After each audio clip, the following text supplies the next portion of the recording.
Hello everyone, and welcome to a special Sunday edition of 10 with Ben, your daily 10 minutes where we start with the baseball reference, Immaculate Grid for the day, and then we talk about whatever I want to talk about. So we are here Sunday, May 5th, 2024, Cinco de Mayo, and let's get right into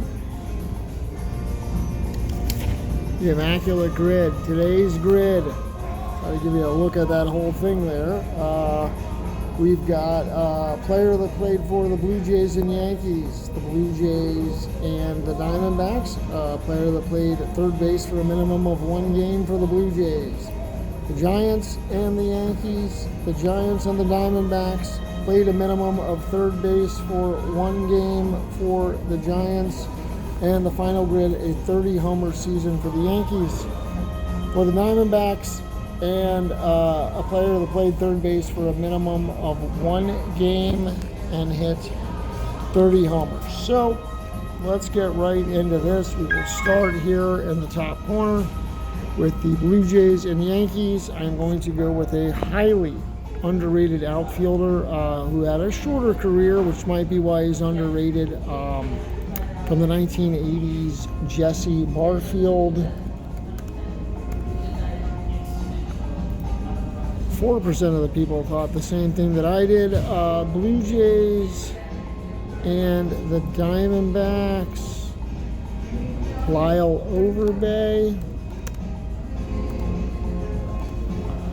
2% of the people were thinking that. Blue Jays played third base a minimum of one game. I'm going to go with former Boston Red Sox Shea Hillenbrand.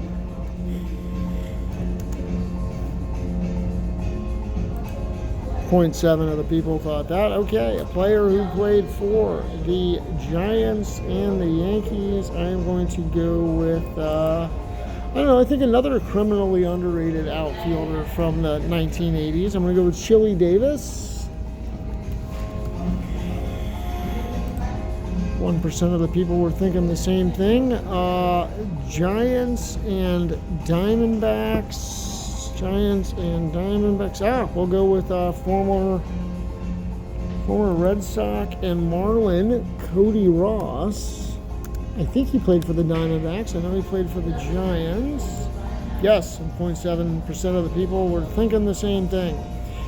Played third base a minimum of one game for the Giants. On these categories here, I like to go with failed prospects. Connor Gillespie comes to mind. Is it Connor with an O or Connor with an E?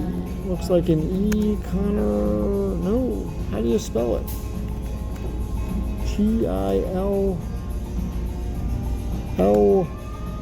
There it is. Connor. One N and an O. Connor Gillespie. 0.2%. Okay. So we get to a 30-homer season for the Yankees. I mean, there's so many. How do you go with a rare one here? Robinson Cano, Alfonso Soriano, the Dave Justice, Mark Teixeira. I'm going to go with Curtis Granderson. I remember he had a huge season for the Yankees. I think he hit over 40. Yes, 3% of the people were thinking the same thing. A 30-homer season for the Arizona Diamondbacks.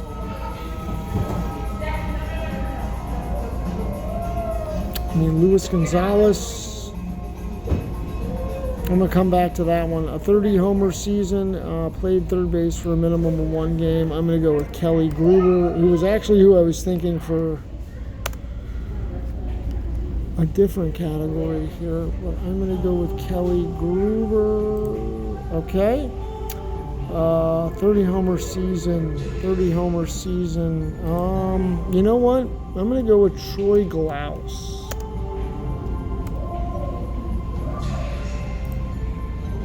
Okay. We went immaculate, 9 for 9, rarity score of 13, not bad. Still not in the single digits, showing our elite baseball knowledge, but Not bad. Not bad. I'll take that. I'll take that. Let's see here. Hold on just a sec. All right. I am back. And for the remainder of this, I think what we're going to talk about here today on this Sunday is I'm going to give you my thoughts on the current state of the WWE.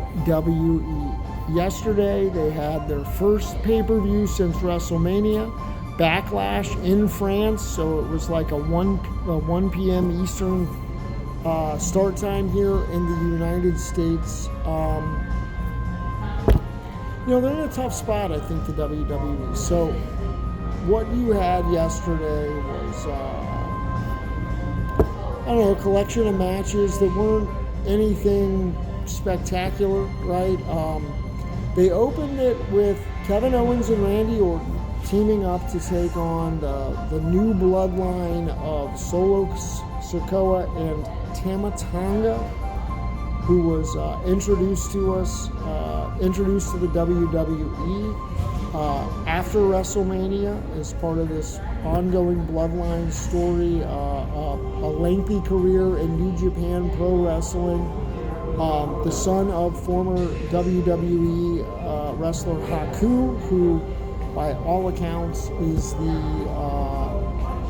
real life most badass wrestler of all time. So no sign of Roman Reigns since WrestleMania. Paul Heyman is playing a great character here, is not wanting anything to do with this new bloodline, scared of them, but they're representing them in their corner as their wise man. And what you had yesterday was a very violent match. A lot of props, a lot of tables and trash cans and kendo sticks and all that bullshit.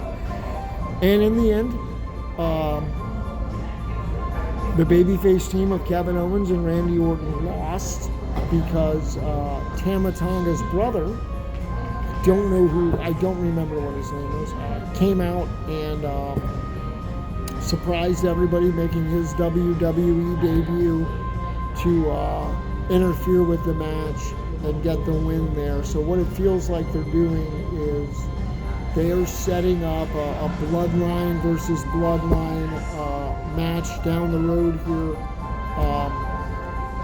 Most likely, right, if you're to guess, with wrestling it's always all speculation, but if you were to guess, a Roman Reigns led bloodline with Roman and the Uso brothers reuniting, maybe somebody else. A lot of people were talking about the recently signed Jacob Fatu against this other bloodline stable led by Solo Sikoa, the brothers Tonga, and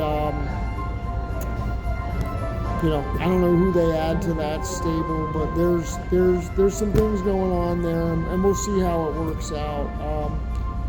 I'm not really going to talk about all the other matches. I do want to talk about the main event, which was Cody Rhodes and AJ Styles for the undisputed WWE title. Look, WWE does fantastic long-term storytelling.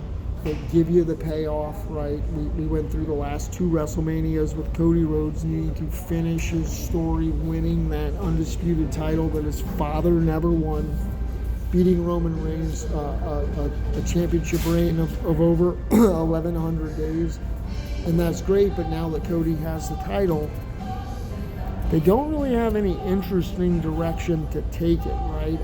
You're going to have a highly viewed, big money-making match somewhere down the line, and either a rematch with Roman Reigns, but more specifically a match with The Rock. But that's not going to be one of these small-time pay-per-views, and it's probably not going to happen anytime soon. You're probably looking at next WrestleMania. So what do you do for the next 11 months, right? You take a look at the top of that roster and who could challenge them. You don't want to go with the babyface versus babyface angles, right? You don't want to put them up against an LA Knight. Some of these other guys that are escaping me, right? Some of them aren't big enough stars, you know what I mean? So it's hard to find the right opponent for him, that you can tell a story that goes longer than that month between pay-per-views, or something that you could set up for as a multi-month story. Have a couple of big pay-per-view matches out of it. The only one that comes to mind for me right now would be a heel turn from Randy Orton.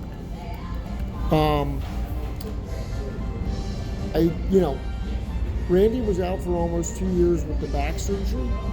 When he came back to the WWE, it was a surprise at Survivor Series. It was Cody having to call up a good friend to come and help out that team of baby faces against the Bloodline heel faction, and it was Randy Orton.